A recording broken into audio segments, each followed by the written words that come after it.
Hello, Warrior Nation. I'd like to welcome everyone to the Glenpool Coaches Show.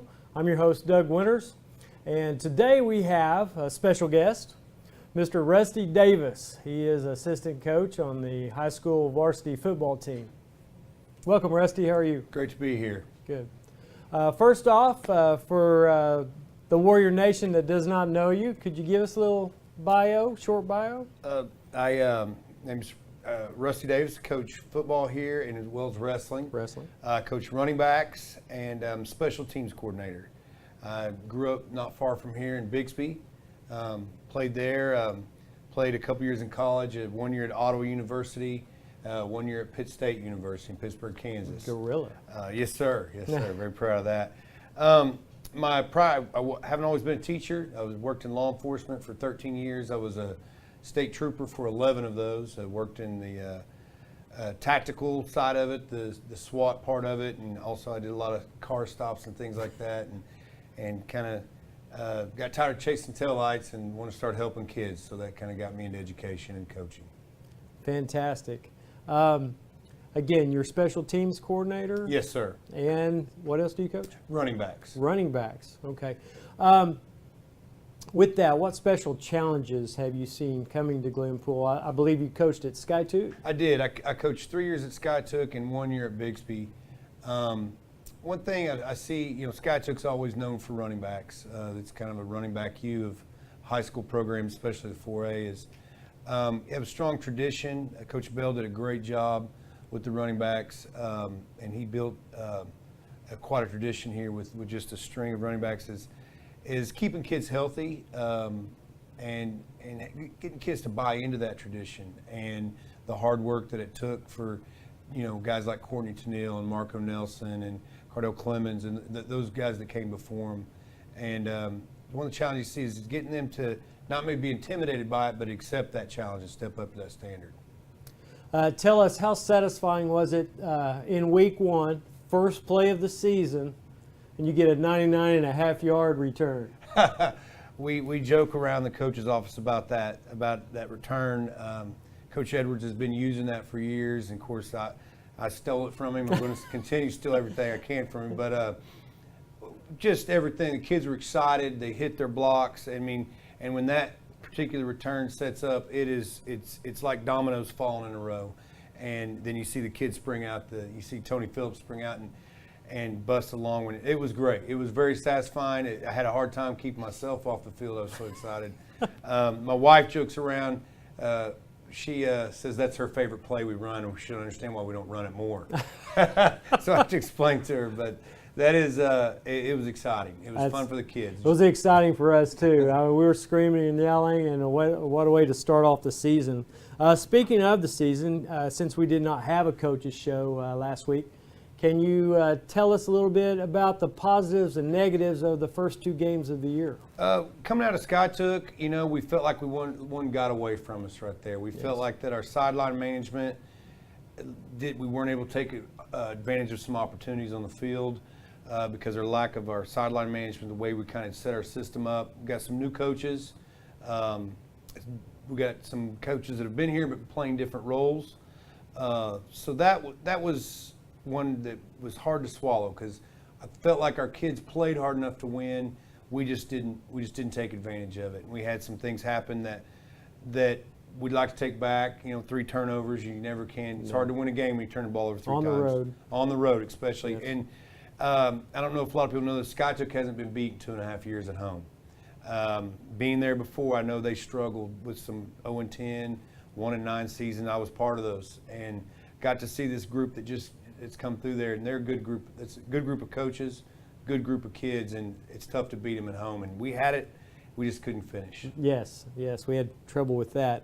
Do you think that the downer of having won and felt like we probably played good enough to win, do you think there was a hangover at all? I do. Going into Tahlequah? I think so. I think our kids came out of Skytook confident. I think they knew what we need to fix. Let's fix it. And we got to see a team on tape in Tahlequah that didn't play very well, played below their normal standards, and they stepped up to the challenge where we weren't necessarily ready to play as we should have been. Again, went over to their place, long drive over there, played in a huge college stadium, beautiful stadium over there, and it was. I think our kids were a little bit wow, and then the way the game flowed is we got, right at the very first, we lose a guy like Mason Bennett, and he goes down to injury in the first offensive drive by Tahlequah, and that's when you lose a player like him that's such an impact player on both sides of the ball. Both sides of the ball. It's hard to come back. And then we had a miscue on the kickoff return, fumbled a kickoff, and didn't get our blocks like we should have, and then that sets them up for their second score. So by the time our offense got on the field to run our first play from the line of scrimmage, we were down 15-0. Yes. So, and that's, that was hard. But I felt like our kids, we fought, we figured some things out in the second half. It was just too late. Well, let's talk about the upcoming games. We have our first home game coming up with Oologah. We have our district opener is at home. Yes. And I'd like to discuss maybe those two games and what's coming up. We've got a tough opponent coming to town Friday night. Yes. Oologah Mustang, they've got great tradition there. They're good year in, year out, and they just seem like they graduate and then new good kids fill those jerseys. They're coming off 2 great wins against Collinsville. Yes, against the number 1 5A team. Number 1 5A team. And also against this, they beat Skytook last week. We're banged up, but at the same time, this group of Glenpool Warriors we got, they never quit competing. They compete to the point where they want to win so bad that they sometimes get silly penalties. They sometimes, get so. This has been a group that I've seen as that has really will not quit on you, and they don't really care who comes to town. Last night in our JV game, we had Jinx come in, bring 75 kids against our 20. Our kids never stopped fighting in that game. It was a great game till midway in the fourth. It was 7-6 till midway. We got wore out. I thought we bench just got outnumbered. We yes. got and I really think, and those kids didn't back down one bit. And that's didn't. the same type of team you'll see play on Friday night. Is we're not going to back away from anybody. They can only suit up 11. Our kids are excited. We know even though it is a big game, our first time opener, we don't want to put too much on it, and because we want to be ready for Edison. All that being said, we're going to go out. We're going to play a game to win. Right. Edison now brings in. They got a new coach, and Coach Daniels. They bring in a lot of athletes. We got to see them this summer in our passing league. They can hurt you real fast. They got a bunch of playmakers over there, so we have to be ready for that. So we're using this game to get better at what we do here against Oologah. We're going to get better at what we do. We're going to and polish that up a little bit, and then going into Edison, we're going to be ready to play. Going to that district schedule. Just looking at the schedule, Warrior fans, it looks favorable. I think very winnable games at the start of and get you going in the right direction during district play, because that's all that really matters. It really does, and you just have to win the right games once district play starts. Yes. At Skytook, when I was coaching there, we played a very similar schedule in 5A. Me personally, I think in 4A, Glenpool's used to having to play a championship game every week. And Coach Ed has kind of pushed that philosophy going into 5A. Every game we're going to treat like it's a championship game. And if we will do that and we'll be ready to play, I think people are going to be surprised about how we're going to compete in this district, and not only this district, but how we're going to compete in Class 5A. I think so too.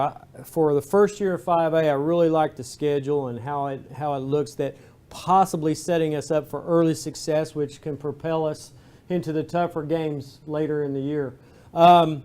Looking at this, and being at the game the other night, you mentioned early injuries. How are we doing on the injury report? We're still, it's Tuesday, so we haven't found out a lot. Some kids are still questionable stage. We got to find just how bad the injuries are. We've got some kids that banged up a little bit, possible concussions, and we don't want to push that if it's even close. It's right. Such a dangerous thing anymore, and we focus on it, and we a lot of training towards that.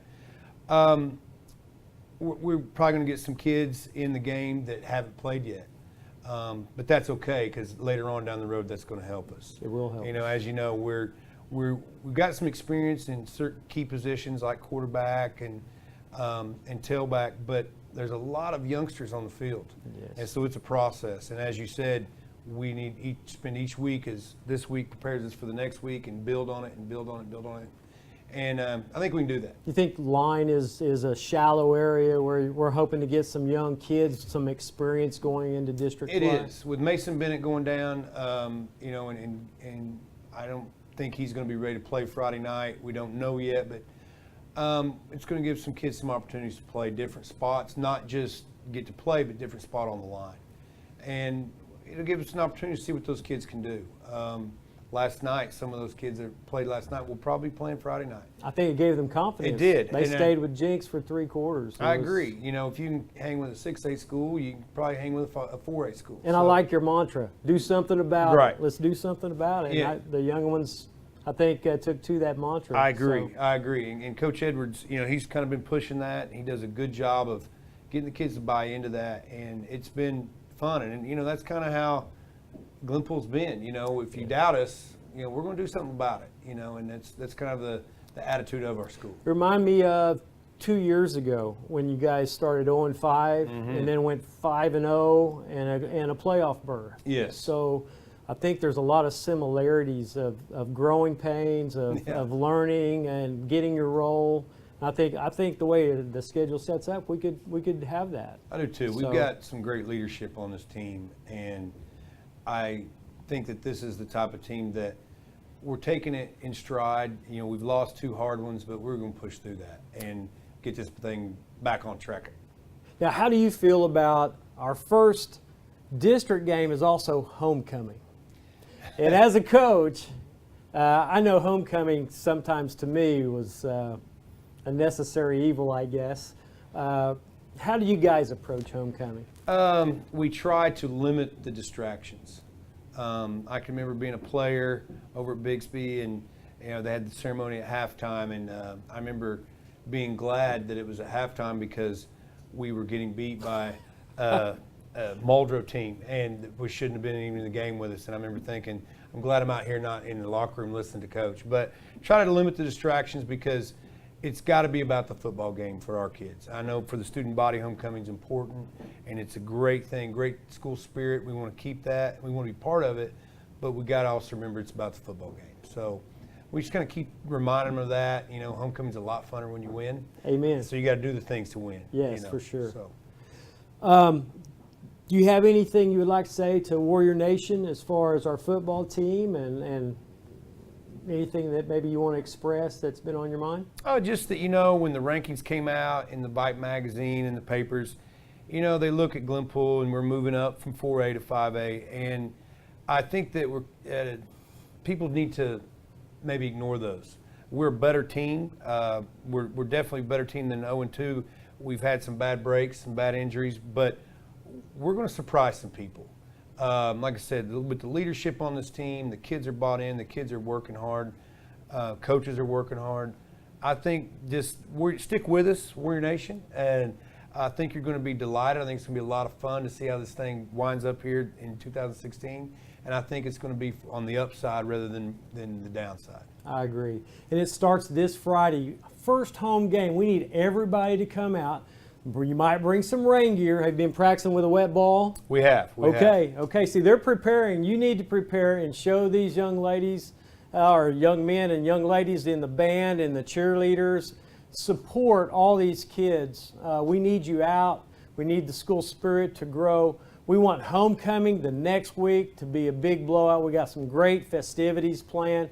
You guys need to check the school website. We need a lot of community involvement. So again, support Coach Davis, support these boys, support our Warrior Athletics this fall with softball, volleyball, because these kids sure play better when you're there in the stands supporting them. So we want to thank Coach Davis. Appreciate it. Thanks for having me. This is a great deal. Good. And we appreciate you for watching today. Have a good day.